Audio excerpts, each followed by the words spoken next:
زندگی آیات کے ساتھ سورہ یوسف آیت نمبر 39۔ بسم اللہ الرحمن الرحیم۔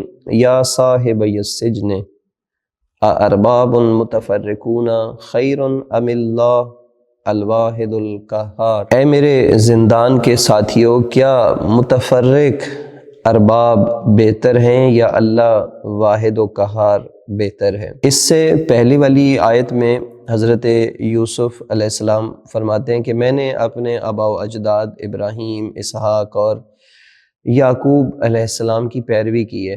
ہمارے لیے یہ مناسب نہ تھا کہ ہم کسی اور کو خدا کا شریک قرار دیں، اور یہ ہم پر خدا کا فضل ہے، لیکن اکثر لوگ شکر نہیں کرتے۔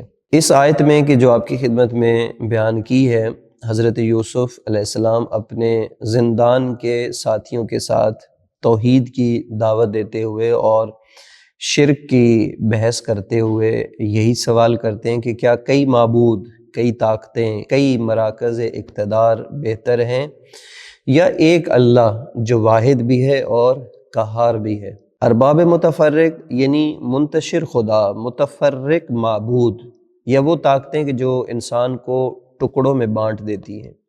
حضرت یوسف علیہ السلام قیدیوں کو یہ سمجھا رہے ہیں کہ تم خواب میں آزادی دیکھتے ہو مگر بیداری میں آزادی کیوں نہیں دیکھتے؟ کیا اس کا سبب تمہارا انتشار، تفرقہ بازی اور نفاق نہیں ہے؟ کیا شرک اور بت پرستی نے تمہیں کمزور نہیں کر دیا؟ کیا انہی ارباب متفرقہ کی وجہ سے ظالم طاقتیں تم پر مسلط نہیں ہوئیں؟ اگر تم پرچم توحید کے نیچے جمع ہو جاؤ، اللہ الواحد القہار کی عبادت اختیار کرو، تو یہ خود غرض ستمگر تم پر کیسے غالب رہ سکتے ہیں؟ حضرت یوسف علیہ السلام اپنی بات کو آگے بڑھاتے ہوئے پھر فرماتے ہیں کہ یہ جو معبود تم نے بنا رکھے ہیں، ان کی حقیقت محض ناموں کے سوا کچھ نہیں ہے۔ یہ صرف تم اور تمہارے آباء و اجداد کے رکھے ہوئے عنوانات ہیں۔ خدا نے ان کے لیے کوئی دلیل نازل نہیں کی۔ یہ سب تمہارے کمزور ذہن کی پیداوار ہے۔ اور پھر وہ عظیم پیغام دیتے ہیں کہ ان الحکم الا للہ، کہ حکومت اور حاکمیت صرف خدا کی ہے۔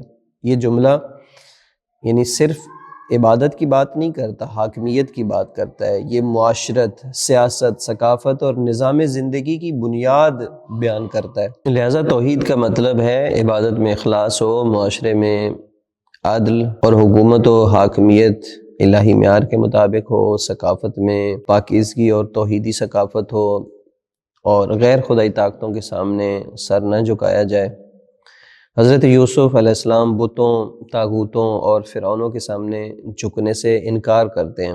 وہ قید میں ہیں مگر ان کی روح آزاد ہے۔ لیکن مشکل یہ ہے کہ لوگ آگاہ نہیں ہوتے۔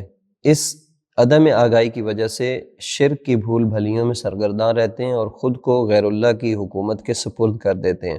پھر قید و بند، ظلم، بدبختی ان کا مقدر بن جاتی ہے۔ یہ جو واقعہ آپ کی خدمت میں عرض کیا، یہ ہمیں جیل اور قید خانے کے بارے میں بھی ایک معیار دیتا ہے کہ قید خانہ دو صورتیں رکھتا ہے، یا تو وہ قید خانہ اور جیل برائی کا دبستان بن جاتے ہیں جہاں مجرم ایک دوسرے سے جرائم سیکھتے ہیں، تخریبی منصوبے بنتے ہیں اور رہائی کے بعد زیادہ منظم انداز میں جرائم جاری رکھتے ہیں، یا پھر وہ ہدایت کا مرکز بن جاتا ہے وہ قید خانہ اور جیل۔ اگر وہاں تربیت، اصلاح، تبلیغ اور اخلاقی نگرانی ہو، اگر قیدیوں کی صلاحیتوں کو پہچانا جائے اور انہیں صالح افراد میں تبدیل کیا جائے، اور پھر وہ زندان جہاں بے گناہ اہل حق اور مجاہدین آزادی جہاں پر قید ہوں، وہاں عقائد کی تعلیم ہو، جہاد کے طریقے سکھائے جائیں اور آزادی کے بعد کی جد و جہد کی منصوبہ بندی ہو، تو پھر یہی قیدی جب باہر نکلتے ہیں تو معاشرے کے اندر ایک اصلاحی عمل وجود میں آتا ہے۔ حضرت یوسف علیہ السلام کا